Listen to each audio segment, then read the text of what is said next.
공학까지 하고 점심시간을 가지겠습니다. 1시간 내로 끝내는 게 목표고요. 빨리빨리 갈게요. 네, 소프트웨어 공학이고요. 소프트웨어 공학은 이제 개발 방법론, 그다음 이제 요구사항 수집, 요건 아까 앞에 했던 부분이라서 넘어갈 거고요. 그다음에 소프트웨어 아키텍처, 그다음에 이제 운영 방식, 소프트웨어 안전성, 그리고 이제 테스트, 가장 중요한 테스트, 그리고 깨죠. 이제 소프트웨어 대가 산정 방법, 그다음에 이제 여기에 관련된 제도들 이렇게 갈 거고요.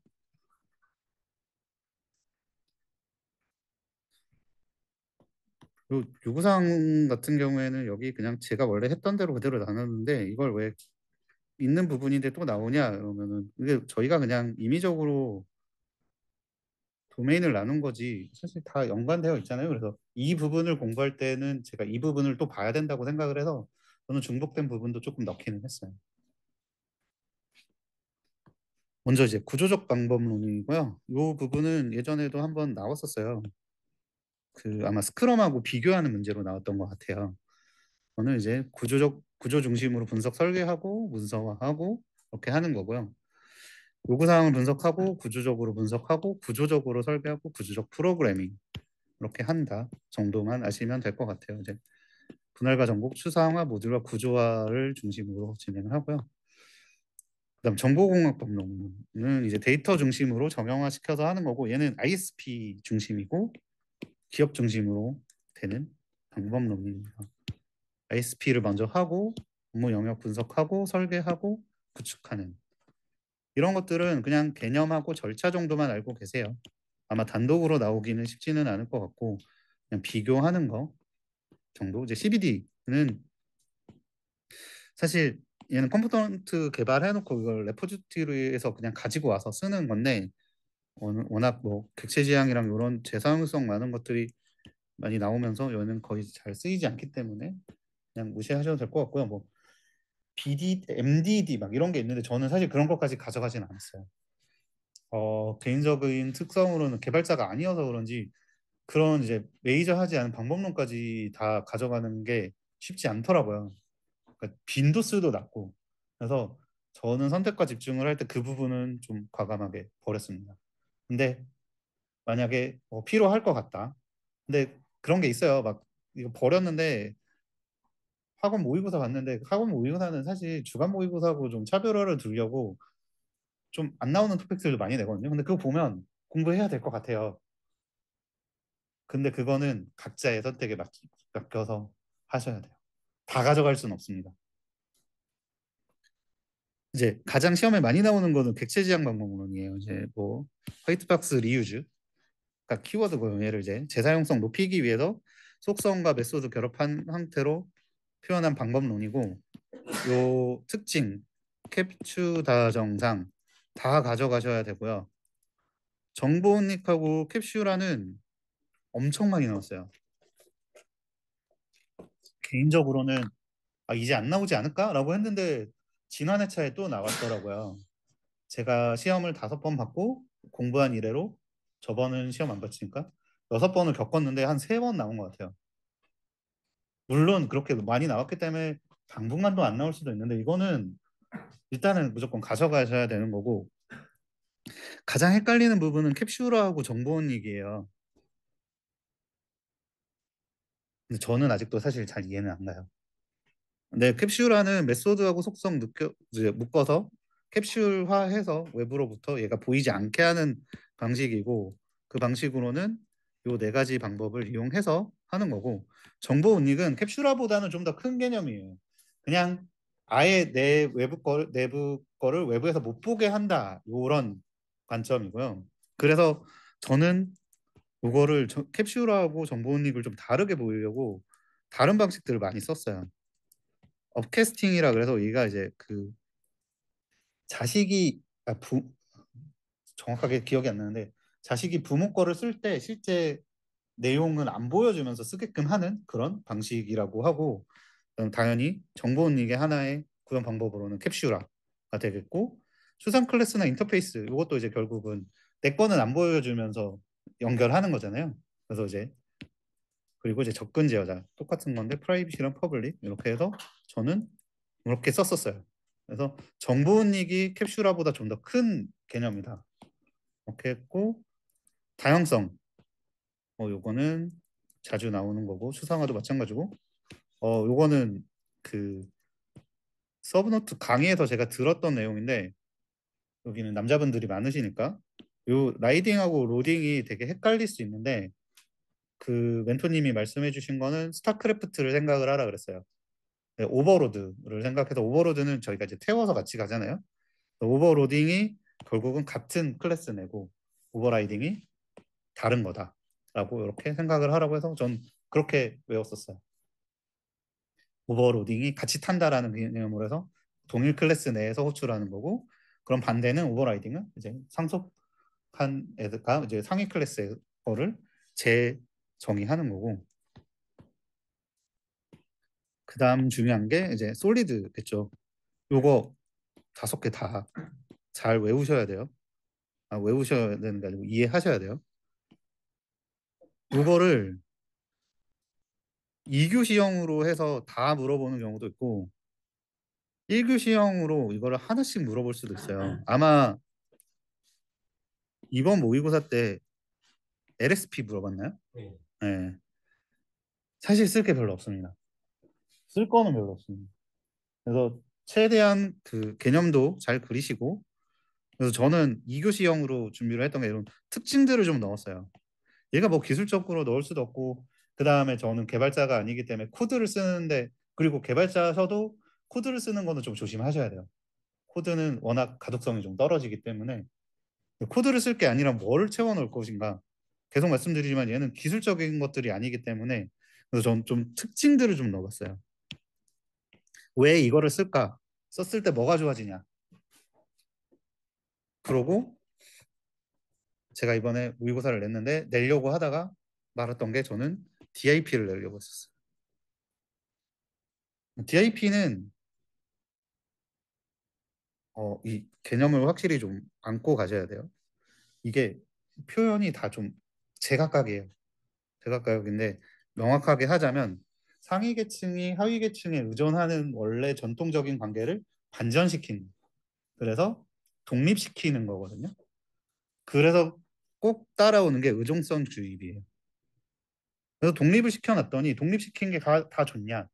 아니죠. 얘가 뭘 해야 되는데 뭐가 없어. 그래서 외부에서 필요한 의존성을 넣어주는 의존성 주입. 요 5개 꼭 가져가셔야 되고 그거는 근데 아마 1교시형이랑 2교시형으로 다 정리된 게 있을 거예요. 1교시형으로도 5개를 묻는 셀테를 저는 했던 것 같아요. 그림 그려서 하시면 되고 에자일 방법론은 앞서서 했던 거니까 그럼 이제 기타 방법론이라 그래서 이제 그냥 제가 묶어봤고 이제 TDD 얘는 이제 그 테스트를 먼저 하고 통과가 되면 오케이를 하고 아니면 다시 개발하는 건데 심플 코드를 위해서 테스트 케이스를 먼저 개발을 하고요. 절차 요테굴이라 그래서 요구사항을 분석하고 테스트 케이스를 먼저 개발하고요. 구현을 하고 그 다음에 리팩토링 하는 거고요. 이 패턴들을 조금 봐주시면 좋아요. 빨간 막대 패턴, 초록 막대 패턴, 엑스유닛 디자인 패턴, 테스팅 패턴, 리팩토링 이렇게 있는데 이 뒤에 거는 사실은 크게 의미 없고요. 디자인 패턴 아실 거고 엑스유닛은 테스트 도구고 그건데 빨간 막대하고 초록 막대 빨간 막대는 실패하는 코드를 만드는 패턴이에요. 그러니까 얘가 무조건 실패하게끔 만들어서 그거를 개선해 가는 거고 초록 막대는 반대로 성공하는 패턴입니다. 이걸 말씀드리는 건 원래 절차까지 쓰고 쓸 게 그다음 없으니까 3단락에 이런 거 쓰면 좋다라고 말씀드리는 거예요. 그다음 리팩토링 이거는 이제 많이들 쓰시죠 개발자분들이 이제 실제 그 메인 기능은 변경 없이 내부 구조 단순화하고 유지보수성 향상하는 거고요. 요 기법들 하나씩 다 알아주시면 됩니다. 어차피 이거를 다 적을 수는 없으니 여기 나와 있는 하위 거까지 다 적을 수는 없으니 요 6가지 정도 외워주셔서 한두 개씩 더 적어주시면 좋을 것 같아요. 그 다음에는 요즘 가장 많이 하는 데브옵스. 데브옵스는 개발과 운영을 통합한 방법론이에요. 개발하고 운영하고 너무 간극이 있기 때문에 그거를 좀 통합해서 잘 운영해보자라는 거고, 여기에서는 가장 중요한 거는 CI/CD, 그다음 테스트 자동화 이런 거예요. 요 단계 저는 이렇게 그냥 외웠거든요. 이렇게 외워서 여기가 데브, 여기가 옵스. 그래서 이쪽은 개발 영역, 이쪽은 운영 영역. 이렇게 해서 갔었습니다. 그래서 기술 요소, 아까 말씀드렸던 CI/CD, 형상 관리 도구 이런 거. 그 다음에 소통하는 문화, 그리고 타임 투 마켓을 구현하기 위해서 에자일 이런 거 하고, 요즘 이제 데브섹옵스, 이거는 이제 데브옵스에서 이제 시크릿티 쪽이 합쳐진 거죠. 그래서 저는 이걸 어떻게 쓸까 좀 많이 보다가 이렇게 생각을 했어요. 여기에다가 주기를 적고 그 기술 요소를 적었어요. 그게 요거고요. 그래서 처음에 이제 코딩하고 이런 단계에서는 아까 잠깐 언급드렸던 시프트 레프트 문화하고 시큐어 코딩 이걸 해서 이제 보안성을 높일 수 있고, 빌트하고 테스트 과정에서는 이제 정적 테스트, 동적 테스트, 퍼징 테스트, 그리고 이제 Git을 이용해서 보안성을 높이는 거고, 이제 배포 과정에서는 어플리케이션 보안하고 CI/CD. 이게 왜 그러냐면 모든 게 이제 시크릿티에만 맞춰져 있으면 안 되니까 이런 요소들을 조금 더 넣고, 그다음 오퍼레이션하고 모니터링 부분에서는 이제 안전성 분석, 그다음 스레트 헌팅을 통해서 이제 위험 요소 식별하는 거, 그다음 RASP라 그래서 이제 동적과 정적하고 좀 달리 어플리케이션이 실행하는 과정에서 또 탐지하는 거 있거든요. 그래서 이런 보안 요소들을 조금 넣어서 데브섹옵스처럼 보이게끔 적어야겠다라고 했었어요. 왜냐면 이런 거는 사실 답이 없거든요. 그래서 어떻게 적을지 좀 고민을 해보셔야 돼요. 물론 이게 답이 아닐 수도 있습니다. 근데 저는 이게 맞다고 생각이 들어서 이렇게 나오면 써야지 했는데 만나지는 않았고요. 그다음에 요구사항 수집은 아까 했었으니까 넘어갈게요. 그 다음은 소프트웨어 아키텍처예요. 소프트웨어를 개발하기 위해서는 설계를 해야 되는데 그 부분에 대해서 나온 거고요. 첫 번째, 그럼 소프트웨어가 뭐냐? 소프트웨어가 뭐냐고 적어야 될 수도 있어요. 그래서 컴퓨터 시스템이나 장치가 제어하고 원하는 작업을 수행하기 위해 작성된 명령어와 프로그램의 집합입니다. 특징은 비가시성, 무형 뭐 이렇게 하고, 이거에 관해서 좋은 소프트웨어의 조건 이런 것도 한번 나온 적이 있었던 것 같아요. 그래서 그런 거 나오면 사실은 공부를 한다기보다는 머릿속에 그냥 있는 걸로 적어야 되니까 그냥 지나가면서 한 번씩 보고 가시면 좋을 것 같습니다. 그럼 소프트웨어 아키텍처를 구성을 해야 되는데 그거에 대한 표준이 이제 42010이에요. 기술에 요구되는 사항을 정의하여 기술한 아키텍처 국제 표준, 이렇게 구성 요소들이 있고요. 다 그려야 됩니다. 다 그려야 돼요. 제가 여기다가 적었던 것 같기도 한데, 어, 그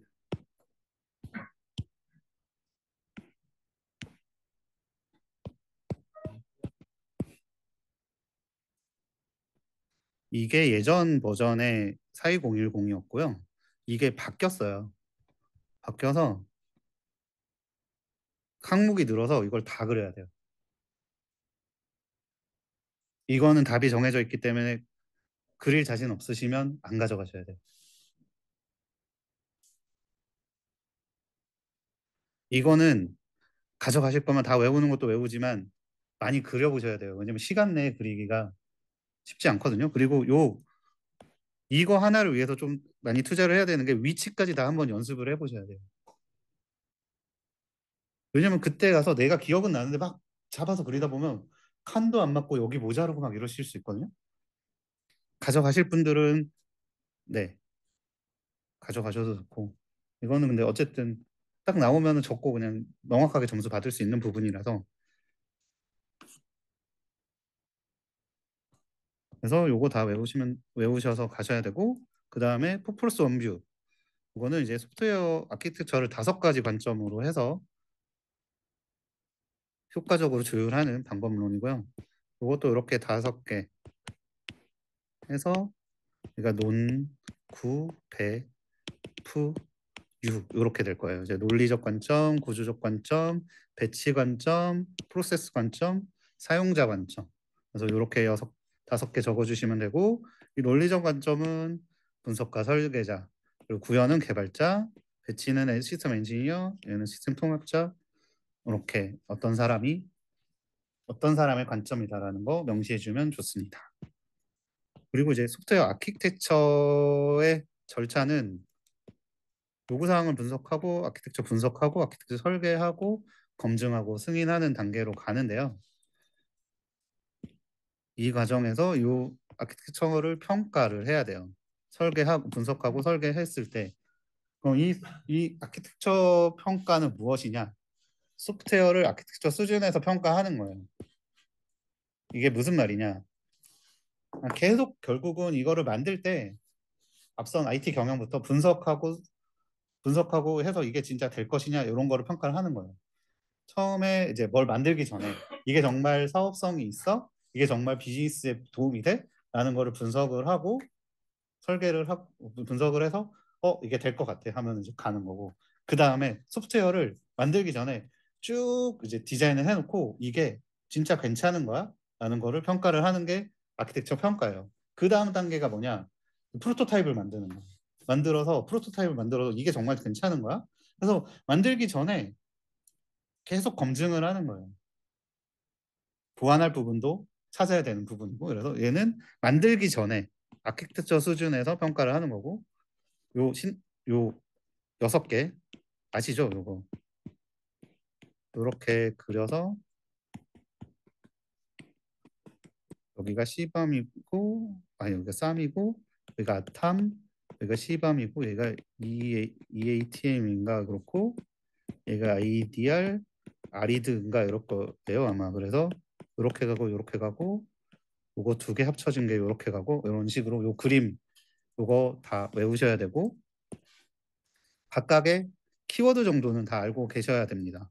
쌈은 뭐 기능 중심의 최초 모델이고 아탐, 시밤 이렇게 있고 요 2개는 요 단계까지 알아주셔야 돼요. 요거 아마 요것도 기출일 거예요. 그래서 소프트웨어 품질 속성과 트레이드 오프 분석해서 아키텍처 평가하는 방법이고 요 단계 소조 15라고 저는 외웠는데 소개하고 조사하고 테스트 해보고 보고서를 작성하는 단계 뭐 하고 이거를 해봤더니 경제성이 좀 없어. 돈에 대한 부분이 빠져 있는 것 같아 라고 해서 한 게 C밤이고요. 그 다음에 이거는 저는 CO 전선이라고 했어요. 네, ROI 계산하고 결과까지 검증하는 이런 방식. 그래서 이 부분 저는 처음에는 공부 처음 할 때는 아까 요 6개 아까 그 그림으로만 공부를 했었고 하면서 이제 토픽을 늘려가는 과정에서 요거 디테일한 것까지 가져갔거든요. 네. 제가 처음 봤을 때는 조금 우선순위가 떨어진다고 봤는데 어쨌든 토픽이 늘어나는 과정에서 이것도 챙기고 하면서 생겼던 거라서 동일하게 하시면 좀 괜찮을 것 같아요. 처음부터 모든 걸 다 가져갈 수는 없으니 전차적으로 늘려간다고 생각하면서 우선순위대로 가져가시면 좋습니다. 그 다음에는 아키텍처 평가 다음에는 이제 아키텍처의 품질 속성. 이거는 시스템이 의도한 행위를 묘사하는 기준으로서 소프트웨어 아키텍처가 만족시키고자 하는 품질 요구사항 요거는 근데 한 번씩 읽어보세요. 읽어보시고 요것도 거의 정해져 있는 거거든요. 그대로 가져가시면 됩니다. 시스템 관점에서는 이 품질 속성이 시스템이 사용자에게 제공하는 가치와 성능에 어떤 영향을 미치는지 요 속성들, 그리고 비즈니스 관점에서는 요 시스템이 비즈니스 목표 달성에 얼마나 기여를 하는지, 그리고 아키텍처 관점에서는 요 재사용성이나 이런 효율성이 얼마나 좋은지 이런 것들을 좀 보는 거거든요. 요거는 제가 마지막에 모든 토픽을 다 챙겨야 되겠다라고 해서 봤던 토픽인데, 품질 속성 시나리오라고 해서 요 6가지 구성 요소를 이용해서 시나리오를 이렇게 만드는 거예요. 자극 유발원이 있고 대상체가 있고 응답 속도, 환경, 그래서 이렇게 하고 요런 유발원이 이렇게 했을 때 요 대상체가 환경에 영향을 받고 이런 응답을 하고 이런 응답 측정을 한다 하는 거를 이제 명세서로 만들어서 그린 그림이고요. 사실 그렇게 중요하진 않습니다. 근데 혹시나 몰라서 그냥 개념만 알고 가셔라라고 적어 놓은 거고요. 여기서부터가 진짜 중요해요. 이제 SAD, 이해관계자의 관심사를 파악하여 관점 정의, 관점에 따른 다양한 비율을 통해서 소프트웨어 아키텍처를 기술한 문서. 저희가 이제까지 계속 이제 소프트웨어 아키텍처를 만들어야 되고 그거에 대해서 만들 때는 42010 표준으로 하고 그거를 평가하고 이러는데, 그거를 실제 문서화한 게 이제 SAD거든요. SAD에서는 제일 중요한 거는 뷰예요. 어떤 관점에서 이거를 그릴 것이냐. 그래서 그때 쓰이는 여러 뷰 모델이 있는데, 앞서 말씀드렸던 이제 UML의 이제 4 플러스 1 뷰, 혹은 이제 지멘스 뷰, 뭐 이제 SEI 뷰 이렇게 많이 사용한다고 합니다. 그래서 이제 SAD는 결국은 문서기 때문에 이걸 어떻게 작성하느냐 요 순서가 가장 중요하고요. 저는 아이관설 뷰 전이라고 외웠었는데, 정보 작성하고 이해관계자의 관심사를 식별하고 관점, 어떤 관점으로 적을 것이냐, 그리고 이 관점은 어떤 관점이다 어떤 관점인지 설명하고 뷰를 작성하고 취합하는 형태로 문서기 때문에 아까 SRS와 동일하게 목차가 있습니다. 이 목차 외워주시면 좋고요. 이것도 이미 다 정의되어 있는 거라서 요것만 딱 외워주시면 돼요. 사실 필요 없는 얘기이긴 한데 전 이게 잘 머리에 안 들어왔어요. 잘 안 들어와서 결국은 공부는 했는데 문제를 한 번도 풀어보진 못했어요. 이제 아키텍처를 정의함에 있어서 이제 스타일이 있어요. 그러니까 매번 새로운 거를 만들 수는 없으니까 어느 정도 만들어진 모델을 가지고 가서 쓰는 건데, 이 필요성은 특정 환경에서 반복 발생하는 문제에 대해서 베스트 프랙티스를 제공하는 거예요. 말씀드린 것처럼 매번 새로운 걸 할 수는 없으니 이런 모델을 가져다가 쓰고 해서 유형이 여러 가지가 있는데, 그거는 많이 보셨을 거라서 간단하게만 좀 적어놨고 밑에 중요한 MSA만 따로 정리를 했습니다. 이제 데이터 중심으로는 이제 레포지토리랑 블랙보드 패턴 있고, 이제 레이어드 패턴, 마스터 앤 슬레이브, 페이프 앤 필터, 배치 이런 모델들이 있고요. 그 기능 분할형이 있는데 이 중에서 이제 MVC 이런 게 있고 MSA가 있습니다. MSA는 굉장히 중요한 토픽이고요. 여기에서 파생되는 것들도 굉장히 많고 이거는 꼭 가져가셔야 됩니다.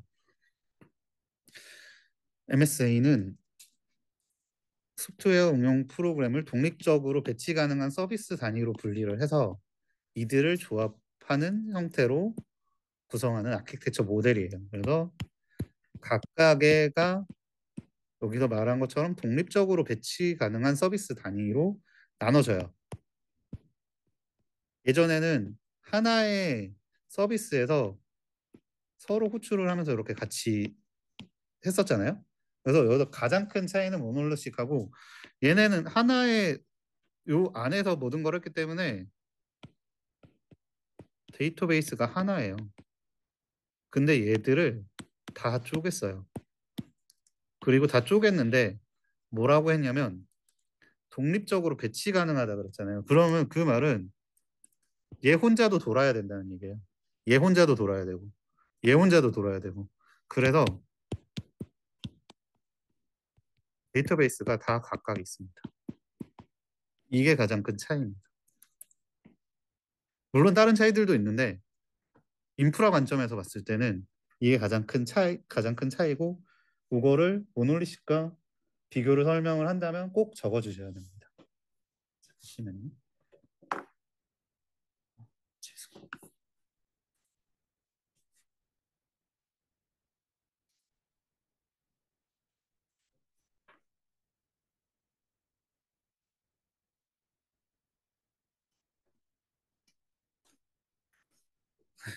그래서 이제 기술 요소로서는 API 게이트웨이, 그다음 DDD, 서비스 메시, 보상 트랙 잭션 뭐 이런 게 있고요.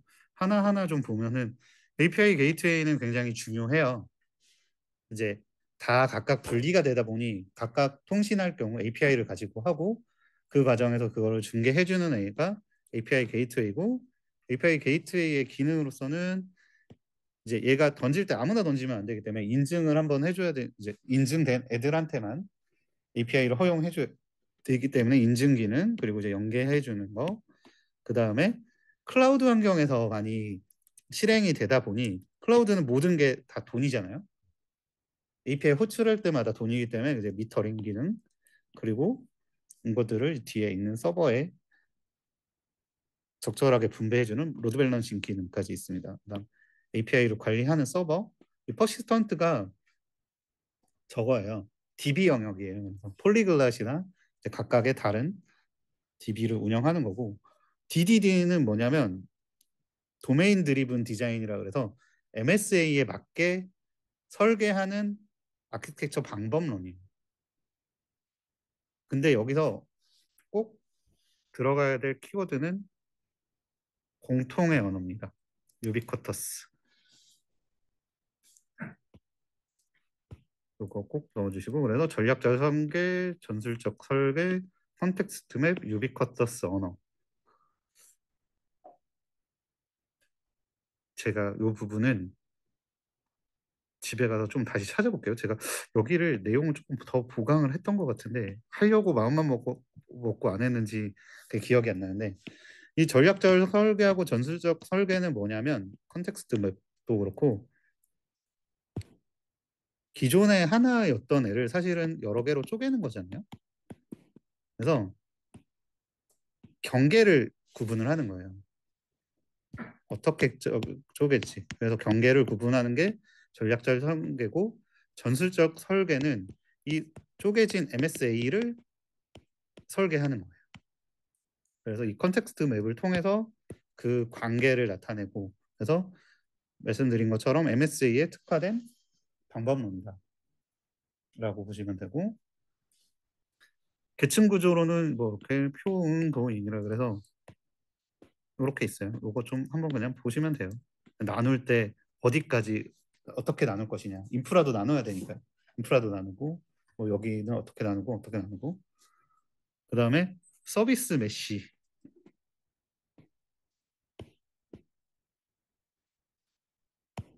다시 한번 그리면 예전에는 하나의 서비스 내에서 돌아가기 때문에 이제 서비스 내에서 이렇게 통신이 이루어지는 거라서 결국 같은 서버 내에서 이루어지는 거거든요. 그래서 크게 문제가 없었는데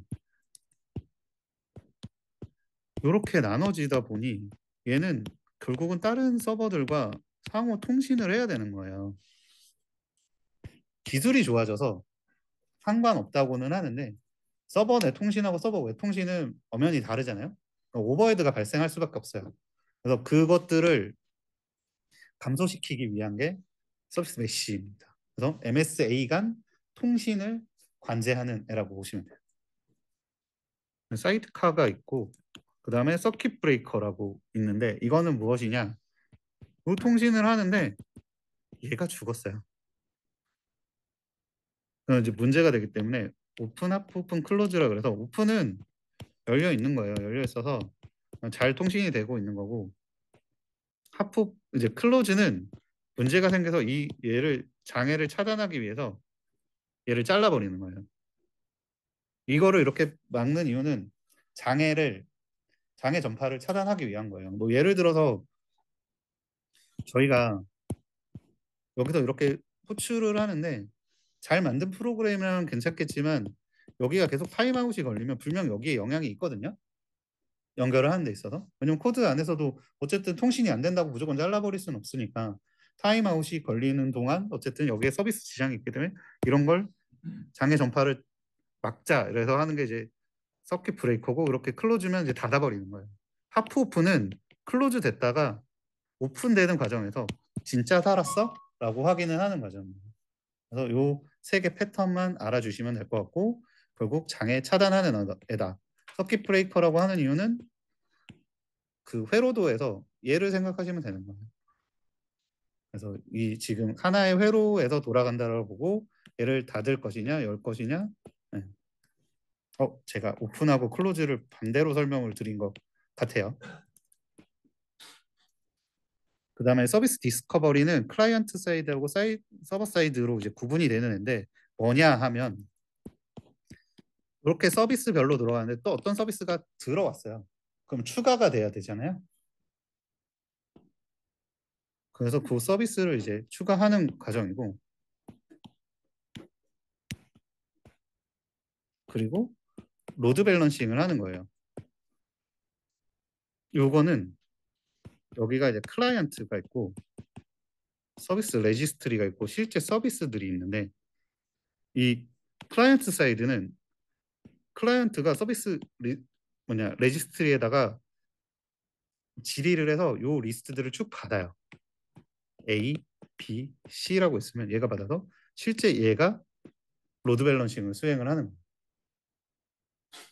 반대로 이 서버 사이드는 여기에 L4라고 그냥 표현할게요. 로드 밸런서가 있어서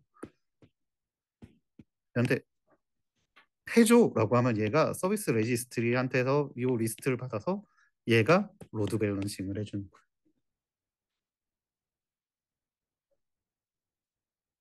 차이는 로드 밸런서 유무예요. 결국은 여러 서비스가 있고 그 리스트를 가지고 있는 서비스 레지스트리가 있는데 로드 밸런서가 없으면 호출하는 쪽에서 그 리스트를 다 받아가지고 자기가 나눠줘야 되는 거고 로드 밸런서가 있으면 걔가 그냥 난 얘한테 라우팅 하고 싶어라고 던지면 로드 밸런서가 레지스트리한테서 받아와가지고 나누는 방식이라고 보시면 됩니다. 요것들은 모르겠어요. 단독으로 나오기에는 조금 약한 토픽이 아닌가 싶은데 모의고사에 가끔씩 하나씩 단독으로 나오거든요. 이거는 한번 제가 이렇게 말씀드리긴 하지만 그림으로 보면 조금 더 이해하기 쉬우실 거예요. 그 다음 보상 트랜잭션은 DB 일관성 복구 트랜잭션이에요. 결국은 이전에는 하나의 DB에 썼기 때문에 DB 일관성이 필요가 없었는데 각각 다른 DB에다가 각각 다른 서비스를 이제 요청을 하다 보니 일관성에 문제가 생기기 때문에 그 부분을 메꾸기 위한 기술이고요. 그 다음 사과 패턴은 분산 트랜잭션을 원작성 보장하고 오류 발생 시에 자동 복구하는 패턴으로서 오케스트레이션 초레오그래피라는 패턴이 있습니다. 결국은 쉽게 말씀을 드리면 이렇게 세 개의 서비스가 있는데 내가 A라고 썼으니까 너도 A라고 써 라고 했는데 취소야 하면 얘한테도 취소라고 하고 취소라고 해서 취소했어 이렇게 해서 일관성을 맞추기 위한 패턴들이라고 보면 되고요. 얘는 이제 커맨드 기반이고 얘는 이벤트 기반입니다. 얘는 펍섭 구조라서 펍이 얘기를 하면 거기에 대해서 서비 응답을 해서 하는 거고 얘는 커맨드 각자가 서로에게 날려서 하는 거고요. 요 펍섭 기반은 카프카 기반으로 하는데 요 카프카는 뒤에 서비스 부분에서 다시 한번 말씀드릴게요. 그다음 CQRS는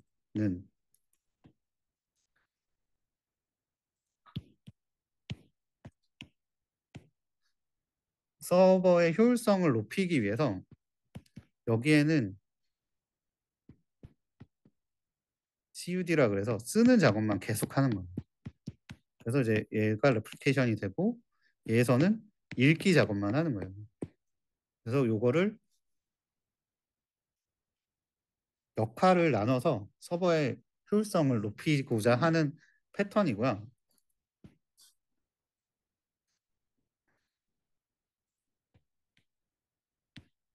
제가 정확하게 기억이 안 나는데 이게 133회인가에 나왔었을 거예요.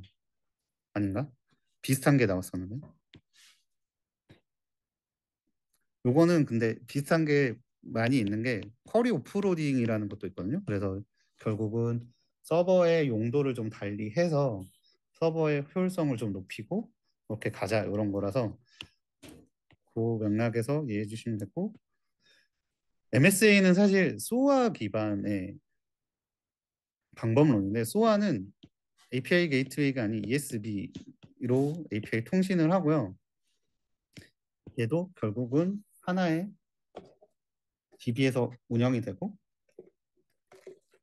왜 MSA가 소아 기반이라고 그러냐면 아까 각각 독립적인 서비스들을 구성할 수 있게끔 구성한 게 MSA인데 얘도 결국은 서비스 오리엔티드거든요.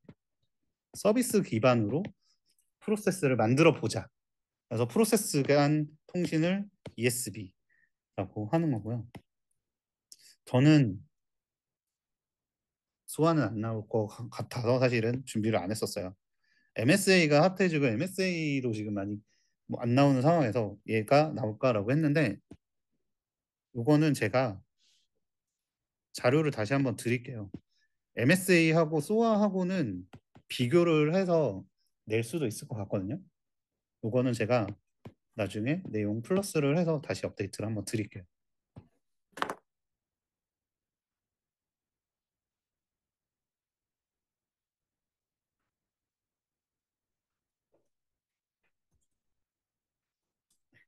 그 다음은 이제 디자인 패턴이에요.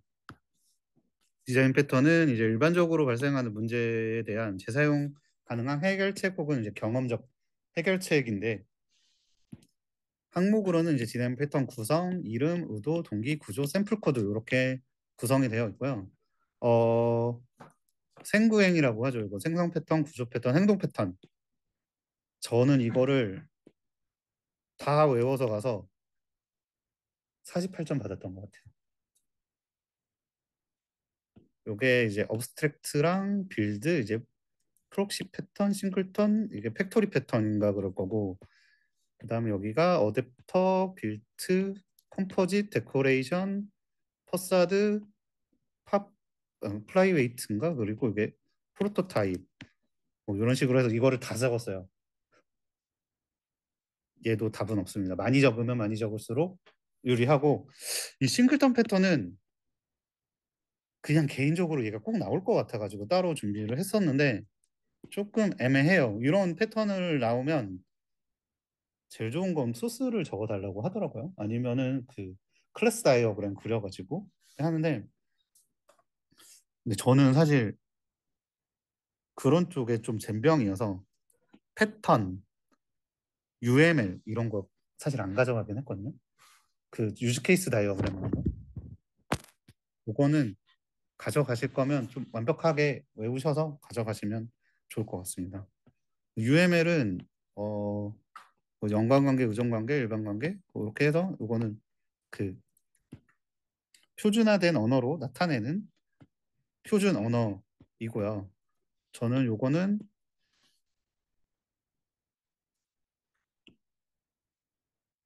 여기에는 이제 그릴 수가 없어서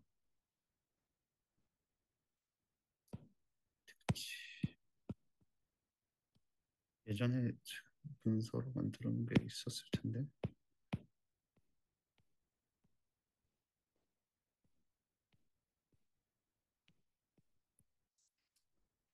제가 나중에 찾으면 보여드릴게요.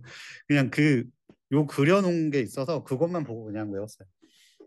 뭐 여러 개 있잖아요. 뭐 클래스 다이어그램 아까 말씀드린 뭐 유즈 케이스 다이어그램, 컴포짓 다이어그램 뭐 이런 것들 그런 거 했고 그 다음은 이제 모듈화. 모듈화는 시스템 수정, 재사용, 유지 관리 용이하도록 모듈 단위로 나누는 구형 기법. 개인적으로는 요 개념 꼭 가져가셨으면 좋겠어요. 왜냐면 모듈화 하면 다 아는데 막상 적으라 그러면 개념이 자꾸 막 다 이상해지거든요. 그래서 외우시면 좋고, 그다음 응집도 결합도 요거는 그냥 넘어가겠습니다. 요거는 저거 운원 시절 통순기 내공해제 쓰자 모르시는 분은 없을 것 같고, 헷갈리면은 저는 그렇게 외웠어요. 이응은 이응이다라고 해서 응집도가 이응으로 시작한다 그래서 운원 시절 통순기고 나머지가 결국은 내공해제 쓰자겠죠. 요거 요거는 제가 다음 시간 시작하기 전에 한번 답안지 한번 보여드릴게요. 그거 그림 다 그리시는 게 좋거든요. 얘만 쓰면 되게 재미가 없어요. 답안지가. 펜인 펜아웃은 이제 자신을 호출하는 요거 그냥 저걸로만 키워드로만 쓰시면 될 것 같고, 단계적 분해라 그래서 문제를 가장 추상화된 상위 수준에서 구체적인 하위 수준으로 분할하며 설계하는 기법. 얘가 예전에 얘도 이제 기출이라서 한번 적어줬고요. 보면은 이제 상위 수준 인증이라는 프로세스에서 계속 이제 구체화 시켜가는 거예요. 인증을 하려면 로그인을 해야 되고, 로그인을 하려면 아이디 패스워드를 검증을 해야 된다. 세부적인 작업으로 가는 거예요. 상위에서 하위에서 하향식 설계고 점증적인 분할이 되는 거다. 그 다음에 클린 아키텍처. 얘는 이제 각 요소들을 명확하게 분리해서 유연하게 연결할 수 있는 소프트웨어 아키텍처. 결국은 결합도를 낮추자는 거죠. 그래서 관심사를 분리시키고 의존도를 낮추는 것이 목적이고요. 저는 이제 이렇게 외웠었어요. 이게 아마 이렇게 돼서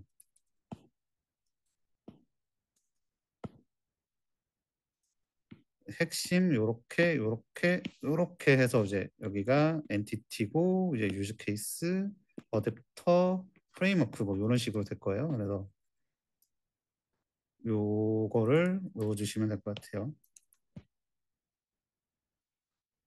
그리고 이제 원칙으로는 종속섭 규칙, 추상화 원리, 솔리드. 여기서도 이제 결국은 다 독립적으로 구성을 하고 의존성을 낮추어라라고 하기 때문에 이 DIP가 가장 중요하고요. 그럼 아까 말씀드린 것처럼 의존성이 낮아지면은 다 좋냐? 결국은 외부에 같이 해야 되는 경우도 있는데 그때 하는 게 의존성 주입이 중요하다. 그 다음에 이제 소프트웨어 운영 쪽입니다. 운영 쪽은 이제 산출물이나 이런 것들을 체계적으로 관리를 해서 아니다 형상 관리고요. 체계적으로 관리해서 품질 보증을 구현하는 기법이고, 구성 요소로는 이제 프로세스 식통감기 아시죠? 그거 하고 레포지토리, 그다음 변경관리위원회, 형상관리 도구 이렇게 되겠습니다. 그것까지는 뭐 다 아실 거고 3단락에는 꼭 범위 기준선을 적어 주셔야 됩니다. 범위 기준선이란 소프트웨어 그 범위 기준마다 어떤 기준선이 위치하는지, 저는 이렇게 개요 설구태설이라고 외우고 기분설시 재운이라 그래서 이렇게 외웠고요. 그 단계마다 어떤 살출물이 나오는지까지 조금 적어주시면 조금 더 좋습니다. 계획 단계에서는 기능적인 기준선을 가지고 개발 계획서를 만들고, 요구사항 분석에서는 요구사항 정의서, 설계에서는 ERD 이런 식으로 이런 산출물까지. 예전에 모의고사에는 요 베이스라인이라고 해서 요거 또 따로 나왔던 것 같기는 해요. 유지보수 요거는 그냥 한번 보고 가세요. 오류 수정, 요구사항 정정, 기능 수행력을 이제 높이는 활동이고, 수완 예적이라 그래서 요 옆에 예시까지 조금 봐서 이게 어떤 건지 보면은 금방 이해는 되실 거예요.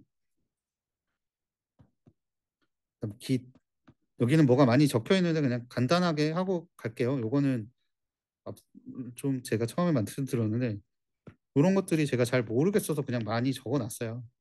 근데 많이 이거 다 가져갈 필요는 없고 그냥 이런 게 있구나만 보시면 될 것 같고, 깃은 가져가셔야 되고, 깃은 로컬 저장소의 프로그램 등의 소스를 관리하고 작업 완료 시 중앙 저장소에 저장하는 분산형 형상 관리 시스템. 요즘 다 기술 쓰시죠? 저희는 아직 SVN을 쓰고 있는데 기시 나오면 SVN과 비교해서 말씀하실 수 있어야 돼요. 그래서 분선 버전 관리하고 협업이 용이하고 명령어는 조금 외워주셨으면 좋겠어요. add, commit, clone 이런 거. 브랜치 전략은 네, 깃 브랜치를 어떻게 관리하고 할 것이냐 이런 거고 한 번씩만 읽어보시면 될 것 같아요. 그냥 플로우, 깃허브 플로우, 깃랩 플로우 이렇게 있는데 사실 각각 너무 딥하게 들어가기는 어려울 것 같고 이런 유형 세 개가 있다까지만 알시면 될 것 같습니다. 이 밑에 거를 먼저 하고 위에 거를 말씀드릴게요. 아까 깃이 나오면은 SVN이 나와야 된다고 했는데 가장 큰 차이점은 얘는 중앙 집중형이에요. 아까 깃은 분산형이었고 그래서 비교가 많이 되고 이렇게 클라이언트 서버 모델이고 중앙에 레포지토리가 있다라는 거. 그다음 명령어가 조금 다르긴 한데 그거까지 다 알긴 힘들고 그다음 기롭스라고 있어요. 깃을 가지고 하는 이제 운영 방식인데 조금 개념이 달라요. 기롭스는 클라우드 네이티브 환경에서 개발하고 이런 어플리케이션 코드와 인프라 설정 코드를 깃을 통해서 자동화하여 운영 관리하는 관리 프레임워크라고 합니다. 어, 너무 제 경험 위주로 말씀드리는데 사실 깃이라고 하면 그 개발 소스를 형상 관리하는 도구라고 생각을 많이 하고 개발자들이 쓰는 거라고 했는데 IAC라 그래서 인프라스트럭처 애저 코드라 그래서 인프라를 만드는 것 자체를 스크립트화해서 코드로 관리하는 기술이 있어요. 요즘 뭐 많이 나오고 그 키워드로도 많이 쓰는데 그것도 결국은 코드기 때문에 걔까지 깃을 가지고 관리를 해라. 그래서 결국은 예전에 생각했던 소프트웨어만이 아닌 인프라까지 깃을 가지고 관리를 한다가 깃옵스의 개념입니다. 이해되시나요? 그러니까 인프라까지. 네, 쉽게 얘기를 하면 그 리눅스에 들어가면은 리눅스를 깔아놓고 윤 명령어를 통해서 막 이것저것 깔잖아요. 근데 그거를 이제 다 코드화하는 거예요. 그 스크립트. 그러면은 그 이제 어떤 서버를 구성하기 위해서는 이제 이런 스크립트를 돌리는데 이것도 코드로 보고 이거를 깃을 가지고 관리를 하는 거예요. 네, 그쵸. 클라우드도 그렇고 다 요즘 다 코드 형태로도 인프라를 설정하고 인프라를 생성하고 이러기 때문에 그런 것까지 다 합쳐서 깃을 가지고 관리를 한다는 개념이 깃옵스입니다. 뭐 쉽게 이해하실 수 있는 깃을 가지고 운영하는 거에 인프라 요소까지 같이 들어갔다라고 보시면 돼요. 그래서 여기서 보면은 어플리케이션 관점과 인프라 운영 관점이 있습니다. 왜냐하면 인프라도 뭐 망가질 수도 있으니 그때 바로 복구를 하려면 IAC를 가지고 복구를 한다. 뭐 요 정도 그냥 소스 도구 그냥 한번 봐주시면 될 것 같고요. 그 다음에 소프트웨어 안전성입니다. 빨리 해야 돼. 소프트웨어 안전성은 네 되게 중요하고 빈출입니다. 그래서 소프트웨어 안전성 유형 한번 보시고요. 근데 요즘 나오는 요즘이 아니고 많이 쓰는 FTA, FMEA 하족 같은 거에 문제가 좀 있어요. 그 문제점 한번 읽어보시면 될 것 같아요. 규모가 미반영되어 있고 하드웨어 등심 고장 실패의 근본적인 원인이 제대로 명시가 되어 있지 않고 인적 요소가 미반영되어 있다.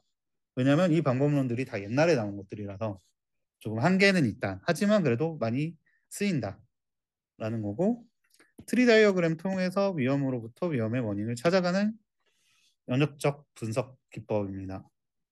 요 분석 절차 외워주시고 얘는 AND OR 게이트로 한다. 베이직 이벤트. 저는 이것도 이제 제가 서브노트 강의에서 들었던 건데 이렇게 있어요. 이제 여기 뭐 이제 게이트가 있겠죠. 하고 이렇게 뭐 하고 나눠지고 나눠지고 하다가 뭐 여기에 이제 이렇게 외웠고 얘가 이제 기본 사상. 얘는 이제 더 이상 쪼개질 수가 없는 애고 이렇게 가고 여기가 타이타니코 칠모그리라고 돼 있어요. 얘는 결과잖아요. 결과를 가지고 원인을 찾아가는 거예요. 그래서 연역적 분석.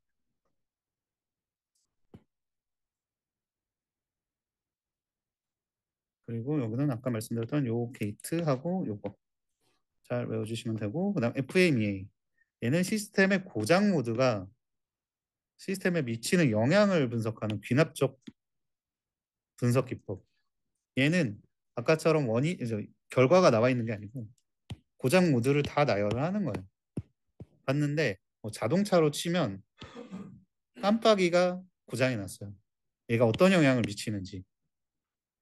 그리고 뭐 자동차에 뭐 제동 시설에 문제가 생겼다. 얘가 어떤 영향을 미치는지 이렇게 분석하는 거고요.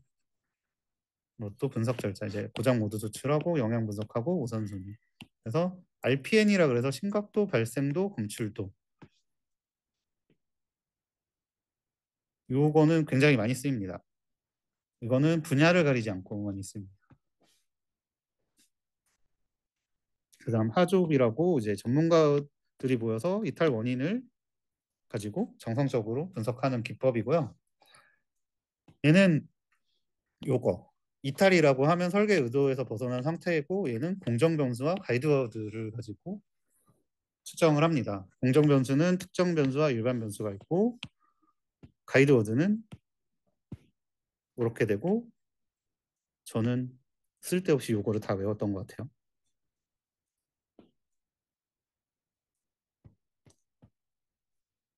이 세 개가 주로 많이 쓰이는 거고요. 그냥 세 개의 특징은 아까 말씀드린 것처럼 얘는 결과를 가지고 왜 일어났는지 찾아가는 거고 얘는 고장이 일어난 애들을 가지고 실제 어떤 영향이 있는지를 찾아가는 거고 얘는 전문가들을 모아놓고 어떤 상황에서 어떤 문제가 생길지 이렇게 가는 정성적인 방법이고요. 이렇게 하다 보니 컴포넌트 중심이고 상호작용은 설명을 못 하는 거예요. 아까 말씀드렸던 것처럼 깜빡이가 나간 거,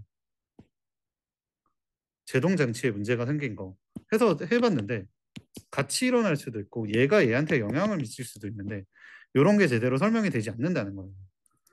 그래서 이제 STPA가 나온 거고 이걸 말씀드리는 이유는 요 역사적 배경을 알아야 얘가 좀 더 잘 이해가 가고 그런 거를 명시를 해주면 조금 더 잘 알고 있구나 알 수 있습니다. 그래서 사고 모델 기반으로 각 요소의 상호작용이 안전성에 어떻게 위협을 가하는지를 분석하는 기법이고요.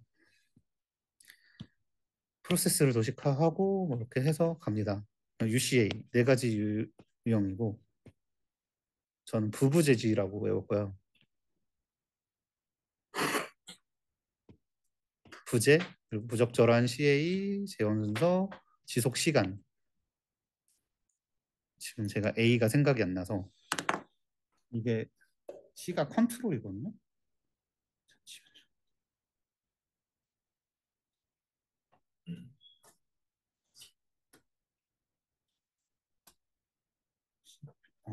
컨트롤 액션. 그러니까 제어하는 활동이 없거나 제어하는 활동이 부적절하거나 제어 순서가 잘못됐거나 제어 순서의 지속적인 시간에 따라서 요거를 부출을 하는 겁니다. 그러니까 언 컨트롤 액션이거든요. 그러니까 왜 제어가 되지 않았는지 그런 상황을 도출하는데 요 네 가지에 따른 변화. 그다음 ETA라고 그래서 얘는 이제 확률을 가지고 하는 거예요. 어떤 것이 일어날 확률을 가지고 그걸 조합을 해서 FTA처럼 트리로 작성을 해서 분석하는 거고요. 요거는 의견이 분분합니다. 화이트박스 분석 그게 있는데 저는 개인적으로는 맞지는 않다고. 지금 여기 주제가 소프트웨어 안전성이잖아요. 화이트박스 분석, 블랙박스 분석 당연히 안 된다라고 말할 수는 없어요. 코드 분석을 하는 것도 사실은 안전성 분석일 수 있죠. 근데 얘는 조금 더 제가 봤을 때 테스트에 맞지 여기에 메인으로 들어가기는 조금 안 맞는 것 같아요. 근데 이제 그 가지수를 많이 적어야 되면 저거를 적어주는 것도 나쁘지는 않은데 개인적으로는 그렇습니다. 빨리빨리 하고 넘어갈게요. 밑에는 이제 금방 할 거라. 그 다음은 이제 테스트고요. 소프트웨어에서 테스트는 굉장히 중요합니다. 그래서 테스트 원리 이거 꼭 외우세요. 가끔 그냥 테스트 원리 자체를 묻는 애들도 있고요. 구성 요소로는 테스트 베드, 하네스, 루트, 그 다음에 테스트 베이시스 이렇게 있습니다. 그 다음에 여기서 중요한 거는 드라이버하고 스톱이고요. 컴포넌트나 시스템을 호출하는 상향식 도구. 이렇게 호출하는 게 테스트 드라이버고 이렇게 호출하는 게 스톱이에요. 결국은 얘는 상위 모듈이 없을 때 호출을 하는 거고 얘는 더미 컴포넌트들 그러니까 뭔가를 해야 되는데 뭔가 데이터가 없어. 그냥 만들어 놓고 테스트할 때 쓰는 거고요. 설계 방법으로는 명세 기반 테스트와 구조 기반 테스트 요거는 다 외우고 계시죠? 이거는 최대한 많이 써주시는 게 좋습니다. 이거 누구든 다 적거든요.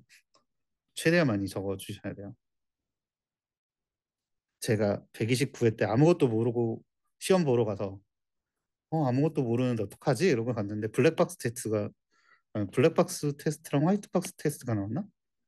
이거는 알겠다 하고 딱 적었는데 1번 문제로 적었는데 딱 한 장에 끝나더라고요. 그러면은 이제 많이 적은 분들하고는 점수 차이가 굉장히 많이 나겠죠. 그리고 커버리지가 있는데 코드 커버리지하고 테스트 커버리지가 있는데 요거는 많이들 헷갈려 하세요. 왜 그런 이유는 커버리지라는 개념을 구분해서 얘기를 하면 코드 커버리지하고 테스트 커버리지가 이렇게 나눠지는데 일반적으로 테스트 커버리지라는 말을 많이 쓰거든요. 그렇잖아요. 그러니까 어디까지 테스트하는 거야라고 하면서 하는데 그게 사실은 요렇게 얘기를 많이 해요. 근데 실질적으로는 반대예요. 코드 커버리지가 전체 범위에서 테스트를 수행한 범위 정도. 우리가 흔히 얘기하는 요 커버리지를 얘기를 하는 거고 테스트 커버리지는 테스트 케이스를 실행할 때 얼마나 많은 코드가 실행됐는지를 얘기를 하는 거예요. 이거 찾아보잖아요. 중구난방입니다. 거꾸로 얘기되어 있는 것도 굉장히 많고요. 코드 커버리지는 이제 케이스 중에 저희 이제 MCDC로 얘기를 할게요. 그러면 이제 뭐 네 가지 중에 세 가지를 케이스를 테스트를 하잖아요. 요 어느 정도 테스트를 했는지가 코드 커버리지고 분기가 이렇게 많이 있는데 어떤 테스트를 실행을 하면 요 패스밖에 테스트가 안 되는 거예요. 그러니까 얼마나 많은 코드를 수행했는지가 테스트 커버리지입니다. 그래서 그 코드 커버리지는 이 화이트박스 테스트와 동일하고 그 다음에 테스트 커버리지는 구문 커버리지, 브랜치 커버리지, 패스 커버리지가 있습니다. 네. 모든 명령어를 한 번씩 테스트해 보는 게 구문 커버리지고 브랜치는 모든 이제 분기문을 한 번씩 해보는 거고 패스 커버리지는 모든 경우의 수를 다 해보는 거예요. 그래서 꼭 여기에 연관이 되어 있는 건 아닌데 테스트 커버리지라서 제가 여기다 넣었는데 인공지능 테스트 커버리지라고 있어요. 인공지능을 테스트할 때 얼마나 많이 테스트가 되었는지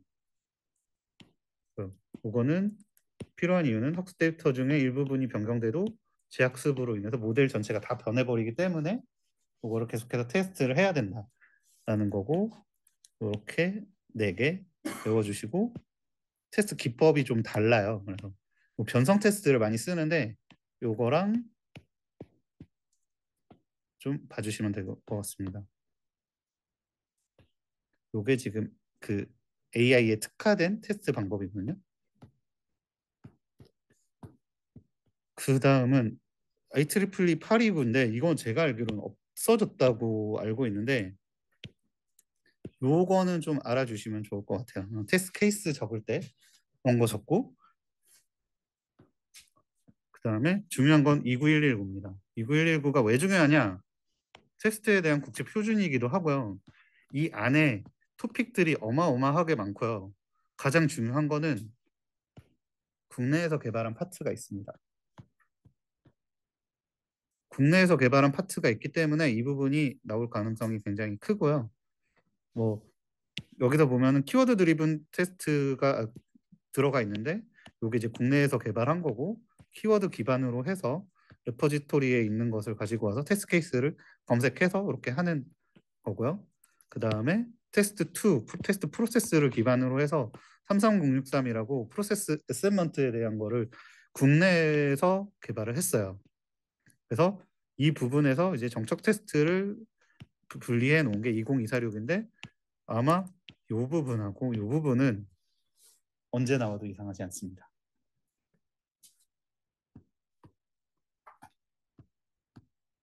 그래서 이 밑에 보면 사실은 거의 다 똑같은 거고요. 아까 말씀드린 요거 블랙박스 테스트 기법 중에 AI 기반으로 하는 요거 29119에도 AI 기반으로 테스트하는 게 명시되어 있는데 요게 이제 조합 테스트, 팩트백, AB, 변성 테스트, 탐색 테스트, 탐색적. 변성 테스트는 시스템 입력하고 요건데 요 이제 입력하고 사실 저도 잘 이해가 안 가는데 입력하고 출력 사이에 메타모픽이라는 관계가 있대요. 그래서 여기에 따른 입력을 변경을 했을 때 실제 요 메타모픽 관계가 이루어지는 결과가 나오는지를 테스트하는 거거든요. 약간 A/B 테스트하고 좀 비슷하다고 저는 생각을 했어요. 그리고 요 밑에는 제가 다른 모의고사에서 봤던 건데 29119인데 이게 뭐야? 라고 해서 KS를 붙여놨더라고요. 요거를 국내에서도 표준으로 쓰기 때문에 요거는 국내 표준이고 요거는 국제 표준이다라고 보시면 돼요. 그 다음에 잘 나오는 성능 테스트고요. 성능 테스트는 반복입이라 그래서 단위 성능, 복합 성능, 인계 성능. 그 다음에 저는 이제 LST와 카카라고 했는데 루프, 스파이크, 티어 테스트, 확장성, 가용성 테스트. 그다음 지표 다 외워주셔야 됩니다. 네임드, 액티브, 컨커런트, 인액티브. 네임드는 시스템에 등록된 모든 사용자고요.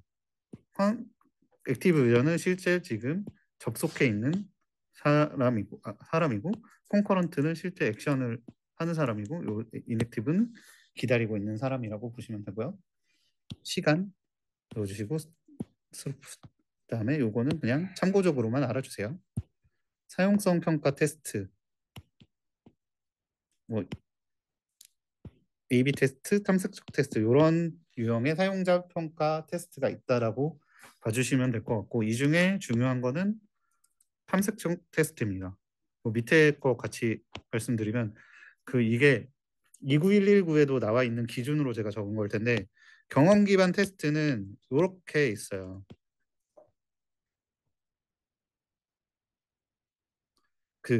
왜 29119 기반이라고 하냐면 29119의 파트 4는 보면 명세 기반, 구조 기반, 경험 기반이라고 이렇게 나와 있거든요. 여기에 이렇게 나와 있는 내용들을 명시를 하고 있어요. 여기는 에러 추정만 들어가 있네요. 그래서 요게 이제 요 29119 기반의 명세 기반 테스트라고 물어보면 사실 요렇게 좀 적어 주셔야 되는 거고요. 여기에는 안 들어본 건뭐 랜덤 테스팅 이런 거 있죠. 경험 기반 테스트. 여기서는 많이 나오는 게 탐색적 테스트예요. 이거는 테스트 챕터, 세션, 노트, 요약부 이런 게 있는데 테스트 케이스를 개발하지 않고 테스트를 하는 사람의 경험에 맡겨서 하게끔 하고 하는 거고. 회기 테스트. 회기 테스트는 실제 어떤 변화가 일어났을 때 오류나 경험을 찾기 위한 테스트고 유형으로는 리셋올, 셀렉티브, 프라이어리티. 뭐냐면 전부 다 다시 테스트를 할 것이냐 아니면은 어떤 부분 영향이 갈 것 같은 부분만 테스트를 할 것이냐 프라이어티를 해서 높은 부분만 테스트를 할 것이냐 그 다음에 영향은 사이드 이펙트, 리플 이펙트 이제 관련이 없는 모듈에서도 문제가 발생하느냐, 관련된 모듈에서 발생하느냐. 이 회귀 특수는 어디랑 연결을 시켜야 되냐면 테스트 다종화랑 연결을 시켜야 돼요. 왜냐? 그 어떤 부분이 변경이 됐다고 해서 이 리셋을 전부 다 테스트하기 너무 힘들잖아요. 근데 사실은 비슷한 케이스를 다시 계속하는 거기 때문에 테스트 자동화를 통해서 그 부분들을 검증한다. 이 부분이 가장 많이 쓰인다. 그리고 통합 테스트는 이제 비점진적, 점진적, 샌드위치 요게 있는데 통합 테스트라고 하면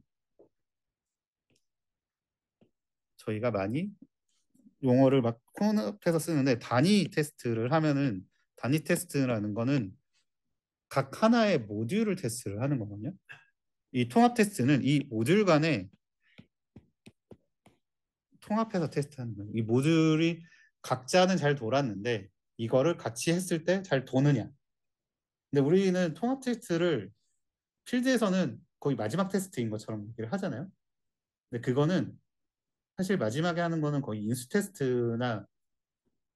테스트에 가까워요. 통합 테스트는 각자 개발자가 뭐 이렇게 파트가 둘이 있으면 얘가 다 해보고 얘가 다 해보고 둘이 합쳐서 테스트를 해보고 이게 통합 테스트라고 보면 되고 그래서 이게 비점진적으로 모든 컴포넌트들을 한 번에 그냥 하는 거 점진적으로는 밑에서부터 하나씩 가는 거 위에서부터 이렇게 하나씩 가는 거가 있고 샌드위치는 그냥 중간에서 이렇게 가는 거예요. 그래서 이 비점진적은 그냥 한 번에 다 테스트를 하는 빅뱅 방식이고 단시간에 가능한데 어디서 문제가 발생한지 몰라요. 근데 점진적은 상위 모듈에서부터 하나씩 내려가거나 하위 모듈에서 올라오기 때문에 오류가 여기서 나네? 라는 거를 좀 알 수 있고 얘는 중간 계층에서 위로도 호출해보고 밑으로도 호출해보고 이러면서 가서 두 방식의 장점을 혼합한 방식이라고 보시면 됩니다. 그 다음에 인수 테스트는 아까 말씀드린 전체를 다 하는 거예요. 결국은 그냥 절차 한번 봐주시고 공식 테스트하고 비공식 테스트가 있는데 실질적으로 많이 쓰는 거는 비공식 테스트, 알파하고 베타 테스트를 많이 쓰기 때문에 비공식임에도 불구하고 요거에 대해서 많이 물어봐요. 그리고 공식적인 거는 사용자, 운영상, 계약, 규정, 인수 테스트가 있습니다. 파일럿 테스트 요것도 많이 물어봅니다. 이거는 운영 환경 적용하기 전에 선택된 최종 사용자 그룹이 수행하는 거예요. 여기서 중요한 거는 선택된 최종 사용자 그룹이고요. 그 다음에 고려사항을 좀 보셔야 되는 게 테스트 환경이 운영 환경에서 하거나 혹은 운영 환경하고 굉장히 유사한 환경에서 해야 된다. 그리고 테스트 그룹은 아까 선택된 사용자였기 때문에 대상 사용자를 대표로 하고 이 사람들이 적절하게 교육을 받아서 정말 제대로 쓸 수 있어야 한다. 그래서 그거는 이제 많이들 해보시죠. 오픈하기 직전에 다시 한번 검증하는 단계에서 그거는 면접에서도 굉장히 많이 물어봅니다. 포징 테스트는 유효하지 않은 예상이나 이런 거 그냥 무작위로 입력을 하는 거예요. 무작위 이제 원래 이제 제대로 쓰는 값들만 하면은 사실 잘 문제가 발생하지 않으니까. 그래서 이제 무작위 하는 거고 몽키 테스트와 고릴라 테스트가 있습니다. 이 두 개는 몽키 테스트는 완전 무작위고 시스템 전체에 대한 오류를 발견하는 게 목적이고 고릴라 테스트는 특정 어느 부분에 대해서 확인을 좀 하고 싶은 거예요. 요게 조금 차이가 있고요. 그다음 위험 기반 테스트는 위험 기반으로 한다 하고 요거 요 네 개만 알아주시면 돼요. STA, ATA, STTA, FTA 해서 이제 반드시 필요로 한 테스트 해야 되는 애, 테스트가 필요한 애, 얘는 없어도 되는 거. 그러니까 이거를 어떻게 결정하느냐? 위험 기반으로. 얘가 테스트가 안 됐어도 사실 얘가 오류가 발생해도 문제가 크게 미치지 않아라는 거를 이제 생략 가능하고 이렇게 하는 이유는 결국 뭐 다른 것들도 마찬가지지만 테스트를 이렇게 범위를 정해서 하는 이유는 자원이 한정적이어서 그래요. 모든 케이스를 다 테스트할 수는 없잖아요. 그렇기 때문에 뭐 이런 방식에서는 MCDC도 쓰고 그래서 뭐 이런 방식에서는 요만큼만 해보고 요만큼만 해보고 하고 근데 위험 기반 테스트는 위험을 보고 이 낮은 애들은 안 해볼게 높은 애들만 해볼게 이렇게 가는 겁니다. 카우스 테스트는 예상치 못한 상황에 대한 반응 능력과 복구 능력을 평가하는 거예요. 그래서 예상치 못한 상황을 가설을 설정을 해요. 그래서 실험 디자인을 하고 그 상황을 만들어 봤을 때 얘가 제대로 되는지를 보는 거예요. 그래서 목적은 예상치 못한 상황에 대한 취약점을 발견하는 거고 복구 능력 그런 거고 목적은 약간 퍼징 테스트랑 비슷하죠. 퍼징 테스트도 이제 유효하지 않은 결과들을 막 입력을 해서 문제가 생기는 걸 보고 얘는 어떤 거라고 보면 되냐면 입력은 아니고요. 저희가 쉽게 얘기하면은 이제 액티브 스탠바이에서 얘가 서비스가 정확하게 내려가면은 페이로버가 잘 되죠. 근데 이게 잘 될까 하고 그냥 얘를 한번 꺼버리는 거예요. 그런 이제 비정상적인 상황을 만들어서 제대로 되는지 그런 거를 확인하는 게 카우스 테스트입니다. 카나리 테스트는 새로운 기능이나 업데이트를 수승 사용자에게 먼저 적용해서 성능 확인하는 거고요. 카나리 배포하고 비슷합니다. 일부한테 먼저 해서 하는 거고 시프트 레프트 테스트는 앞서 말씀드린 것처럼 처음부터 계속 테스트하는 거예요. 처음에 설계하고 설계 때는 조금 힘들겠지만 조금 뭐 개발하면 테스트하고 뭐 개발하면 테스트하고 하면 이론적으로는 뒤에 가서는 오류율이 0%라고 얘기를 하고 있습니다. 그래서 이거는 MSE 테스트라고도 하고 품질 강화 목적이고 데브색 옵스에서도 많이 활용을 하고 있습니다. 그다음 품질 부분은 25010 요거 다 알고 계실 것 같은데 요거는 꼭 알고 가세요. 기신사유 유의 호보하고 효생안만 해서 얘는 소프트웨어 사용성, 품질 뭐 이런 거 하면 다 요거 적으시면 됩니다. 신뢰 뭐 품질 부분, 속성 이런 거에 다 적으시면 되고 GS 인증은 이번에 컴시경에 나왔어요. 이런 근데 이런 국가 정책은 언제 나와도 이상한 게 아니라서 그거는 품질을 인증하는 제도고 국가에서 하는 거는 이런 법적 근거를 적어주시면 좋고 기준은 25010의 바탕으로 해서 기신사유 유의 1이에요. 그리고 이런 것들은 사실 별로 적을 게 없어서 아무것도 아닌 것 같긴 하지만 연신청 방법 이런 거 알아두시면 좋거든요. 뭐 국가 정책인데 사실 적을 게 얼마나 많겠어요. 그래서 이런 거 가져가시면 좋고 CMMI 네 저는 별로 안 좋아하는 토픽인데 적은 이유는 두 가지인데 면접 공부를 하다 보니 사실 예전에 공부하셨던 분들은 이 CMMI를 엄청 중요시 하더라고요. 그래서 이제 문제 출제하시는 분이 옛날 분이시면은 CMMI가 나올 수 있고 그리고 CMMI 3가 발표가 됐어요. 네. 그래서 2에 비해서 많이 바뀌진 않았는데 요 부분들 특징 같은 거 사실 뭐 요 에어리어까지 다 알 수는 없고 이런 부분 알아주셨으면 좋겠고 그 다음에 요거 성숙수 모델은 좀 외워주셨으면 좋겠어요. 저는 예, 계속 머릿속에 외우고 있어서 어렵진 않았는데 이거를 어떤 분은 5단계라고 보고 어떤 분은 6단계라고 보거든요.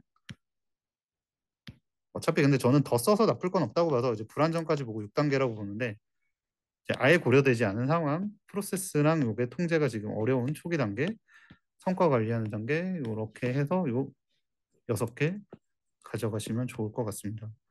그리고 그 PM북 칠판처럼 CMMI 3에서도 에자일과 통합하고 이렇게 요즘 트렌드에 맞게 가고 있다. 그다음 대가 산정.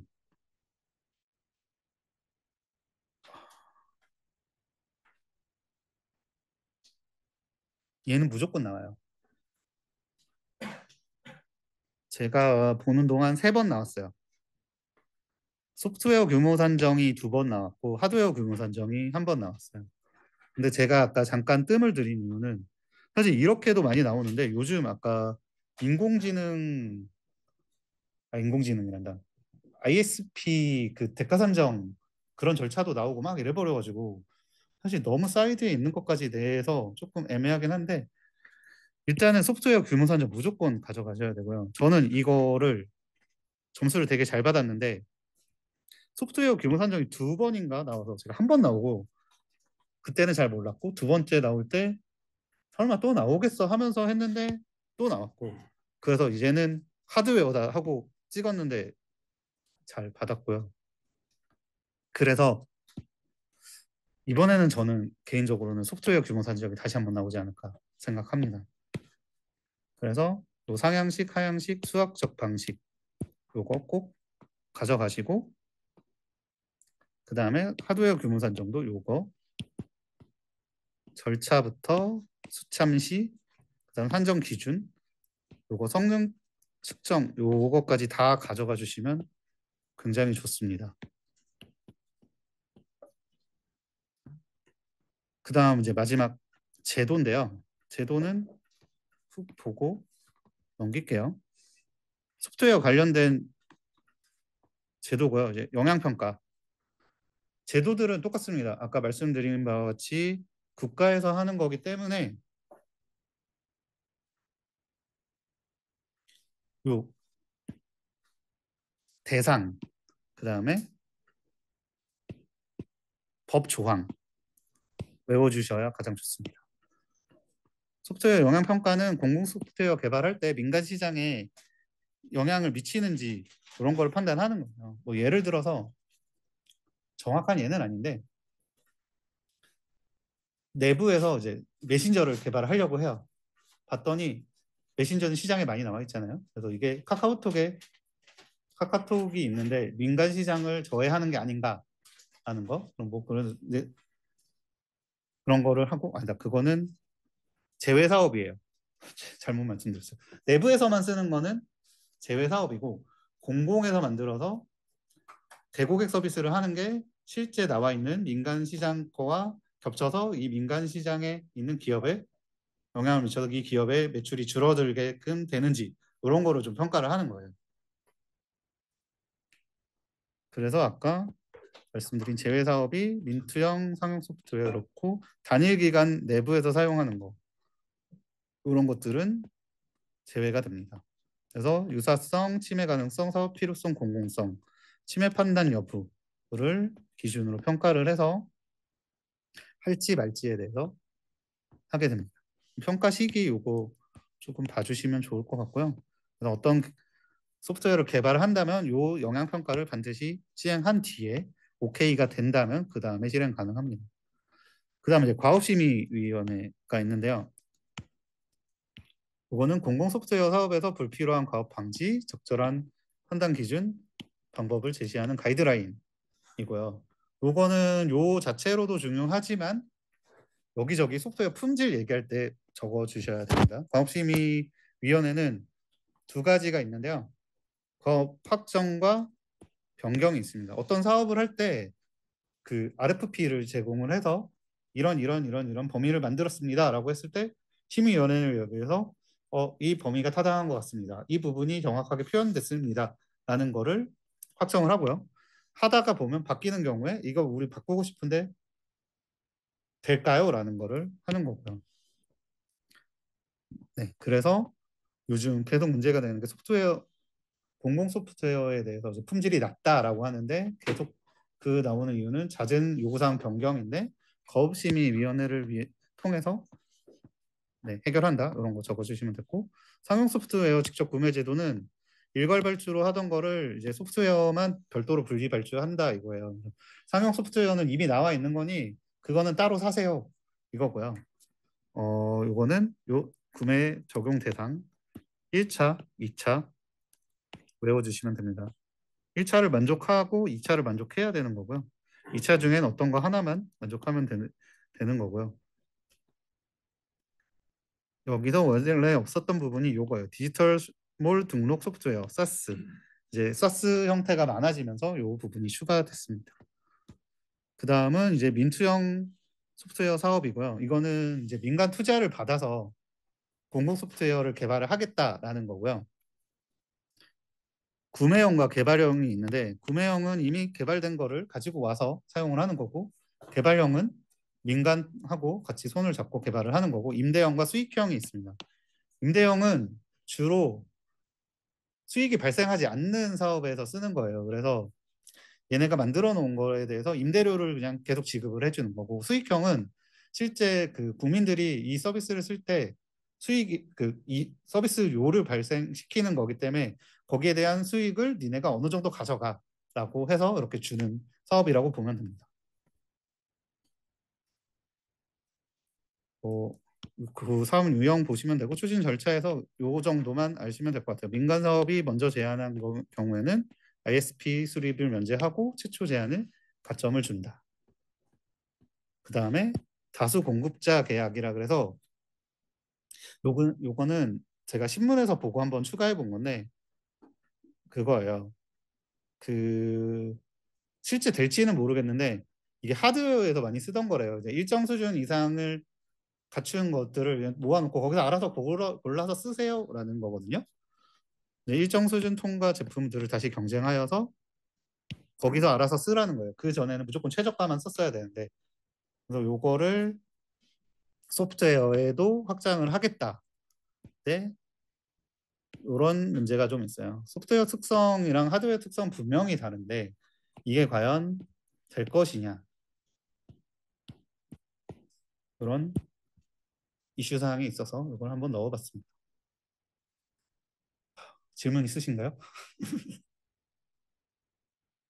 네, 너무 길게 해서 오늘 여기까지 하고 점심 먹고 2시에 만날까요? 네, 2시에 만나겠습니다.